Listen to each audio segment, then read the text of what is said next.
realmente también decirle a las comisiones que recojan como aporte que la evaluación debe ser respecto de las funciones diarias en el cargo del trabajador, porque ha habido evaluaciones y hay antecedentes en que por sacar al trabajador le hacen una evaluación con preguntas y temas distintos al diario que hacer. Este y otros temas, presidente, podrían solucionarse si escuchamos el aporte que han hecho los señores trabajadores a través de sus dirigentes que representan a la empleocracia nacional. Creo, presidente, que debemos llegar a un consenso, pero un consenso que no vulnere derechos y beneficios laborales, a un consenso que respete la Constitución y lo expresado por la Organización Internacional del Trabajo, y así podremos evitar conflictos y así demostraremos que este Congreso sí se preocupa en una justa y equitativa reforma del tema laboral. Gracias, presidente. Gracias, congresista Portugal. Tiene la palabra el congresista Rimarachín. Gracias, presidente. Me pide una interrupción, colega Castañeduy. Adelante, congresista Castañeduy. Muchas gracias, congresista Rimarachín. Gracias, presidente. Presidente, el congresista Velázquez dijo que el Tribunal Constitucional había señalado que dentro de la administración pública se le reconocía plenamente la convención colectiva, con lo cual el Estado podía negociar con los trabajadores tanto condiciones como remuneraciones. Habría que recordarle a nuestro colega, el congresista Velázquez, que también le voy a alcanzar esta copia de esta resolución del Tribunal Constitucional, que es la número 008-2005 PITC, donde expresamente el Tribunal Constitucional, señor presidente, ha señalado que tratándose de las negociaciones colectivas con los trabajadores del Estado rige el convenio 151 de la OIT, que solo limita las negociaciones colectivas con los trabajadores del Estado para lo que es condiciones de empleo. Y me permito, señor presidente, leer textualmente lo que dice esta sentencia del Pleno del Tribunal Constitucional, que como digo fue expedida en el expediente 008-2005 PITC, y dice: para el caso del sector público rige el convenio 151 de la OIT relativo a la protección del derecho de... La segunda interrupción le concede el congresista Rimarachín. Muchas gracias, presidente. Muchas gracias, congresista Rimarachín. Entonces, señor presidente, leo lo que dice el Tribunal Constitucional en esta sentencia antes referida. Dice: para el caso del sector público rige el convenio 151 de la OIT relativo a la protección del derecho de sindicación y los procedimientos para determinar las condiciones de empleo en la administración pública. Es decir, señor presidente, hay una limitación en lo que es la negociación colectiva de los trabajadores de empleo público, tal como está redactado, señor presidente, en la propuesta de la Comisión de Presupuesto y Cuenta General de la República, que en su artículo 40 dice eso, repite eso, cuando dice los derechos colectivos de los servidores civiles en los previstos en el convenio 151 de la OIT. Lo único que estamos haciendo, señor presidente, con este dictamen es reconocer lo que dice la Constitución, los tratados internacionales y ratificado por una sentencia del Tribunal Constitucional. Muchas gracias, señor presidente, y le voy a alcanzar esta copia al congresista Velázquez Jequén. Puede iniciar con esta Rimarachín. Gracias, presidente. Ya di las dos interrupciones, colegas. Presidente, en disposiciones complementarias finales del proyecto de ley de la Comisión de Presupuesto, en la primera, se fijan un régimen especial para algunos trabajadores, para los trabajadores servidores, obreros, entidades y regímenes no comprometidos en la presente ley. Dentro de ello, presidente, se manifiesta a los trabajadores del Banco Central de Reserva y se elimina a los trabajadores de la Superintendencia de Banca y Seguros, que tenían el mismo régimen especial. Este Congreso, ¿por qué no considerar a los trabajadores del Congreso en este régimen especial también? El Congreso es el primer poder del Estado, aprueba el presupuesto de la República y debería dar las mejores condiciones a sus trabajadores.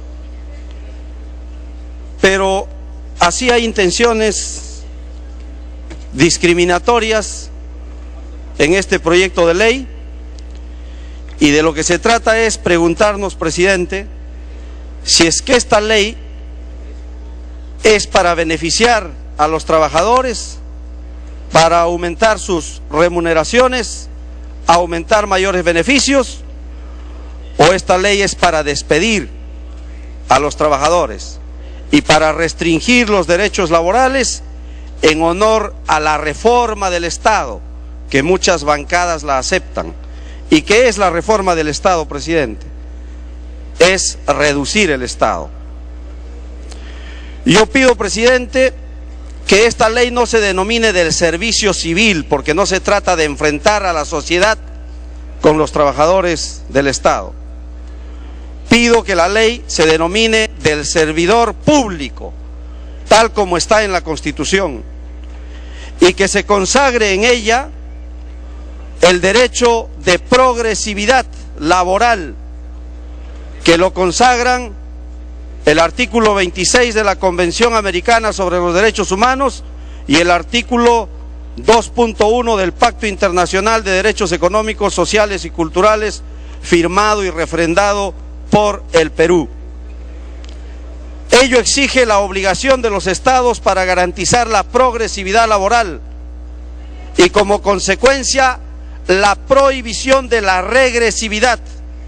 Este es un principio de no regresividad o irreversibilidad de los derechos adquiridos por los trabajadores en constantes luchas, presidente.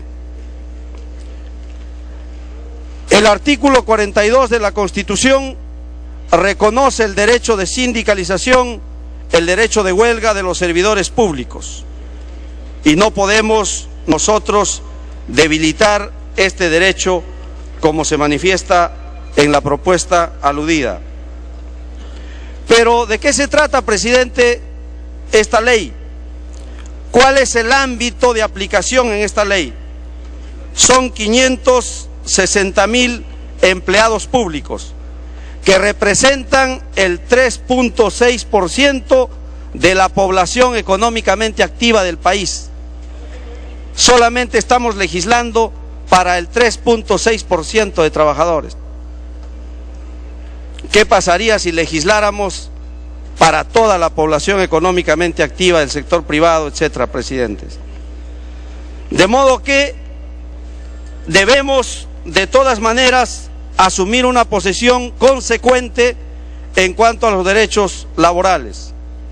Se vienen momentos difíciles en el país. El texto de la Comisión de Presupuesto no respeta la constitucionalidad de los derechos laborales del servidor público. De modo fraternal les pido a mis colegas de la bancada oficialista que no cometan los mismos errores de los años 90, no promuevan los despidos. Hasta ahora no se termina de reponer a las listas de despidos de esa década del fujimorismo. No sigan los malos consejos de los tecnócratas conservadores del Estado, menos a las orientaciones de organismos multilaterales. Los neoliberales, presidente, que están fracasando en todas partes del mundo, si no miremos lo que sucede en España, en Grecia, en Italia. Es verdad que los partidos políticos en el país se han acostumbrado a colocar gente en el aparato estatal con sus militantes. Por ejemplo, en la Superintendencia de Banca y Seguros es increíble. La mayoría de funcionarios son partidarios de gobiernos anteriores. No solo no dejan actuar a honestos funcionarios, sino que hasta sabotean pedidos de información del Congreso. Esta situación debe cambiar. A la administración pública deben ingresar por mérito y no por carnet partidario, presidente. Siendo ese un principio válido, ello no significa que deben vulnerarse los derechos laborales, como la estabilidad, la negociación colectiva y el derecho a la sindicalización. Pareciera, ahora entiendo, presidente, bien claro sobre qué temas trataron el presidente de Estados Unidos, Obama, con el presidente del Perú, Ollanta Humala, en la última reunión que tuvieron en Washington. Pareciera que fue a recibir órdenes del amo, quien le dijo: ya sabes, el oro no es para los cholos, no es para los peruanos, la pesca tampoco, los bosques menos, el gas ni hablar. Se trata entonces de implementar el servicio civil obligatorio, y para ello hay que hablarles de evaluación y de meritocracia para que tengan los votos. ¿Qué significa, presidente? Que lo que se quiere es reducir el tamaño del Estado. Y algo más se ha dicho en esta conversación, que el Perú debe bastante dinero todavía a Estados Unidos y que tiene que pagar. Y entonces para eso esta ley promueve la austeridad. Y entonces la austeridad es la receta. Tenemos, presidente, reservas por sobre los 68.000 millones de dólares y tenemos una deuda externa de 36.000 millones de dólares. No hay que guardar las reservas debajo del colchón. ¿Por qué no se inyecta dinero a los trabajadores formalizados con aumento de salarios sin que lo pidan? ¿Por qué no se nombra al CAS al 100%? ¿Por qué hay que sacar leyes que conculquen los derechos y que reduzcan sus remuneraciones, como los aguinaldos? No, presidente, esa es una mala política y un mal consejo del norte. El norte dice, Estados Unidos le dice al Perú: tu ratio de deuda externa sobre Producto Bruto Interno anda por el 45%. Y tú sabes que por el Tratado de Maastricht no puedes llegar a 60. Entonces, ¿qué es lo que están planteando, presidente? Que cuando llegue al Perú la crisis mundial, puedan beneficiarse los de afuera con el tema de la deuda externa y sacrificar a los de adentro. Por eso hemos planteado las posiciones consecuentes de respetar los derechos laborales y de promover en ellos mayores beneficios, inyectar mayores recursos y nombrar a todos los empleados públicos del Estado.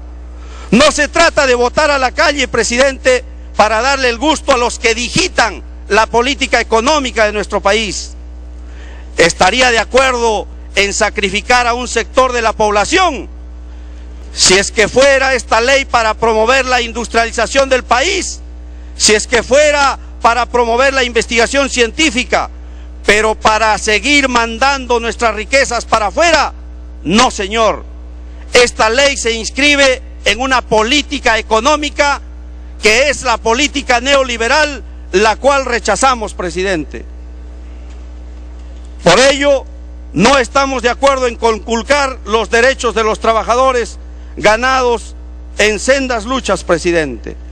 Estamos en contra de que se elimine la bonificación por escolaridad, la reducción de la CTS a la mitad. Estamos en contra de que se deje abierta la posibilidad de ampliar la jornada laboral a 6 días con 48 horas. Estamos en contra, presidente, a que se elimine la hora de refrigerio dentro de la jornada laboral. Estamos en contra que se establezca una evaluación del personal con una amenaza a la estabilidad. Así sucedía en la década de los 90.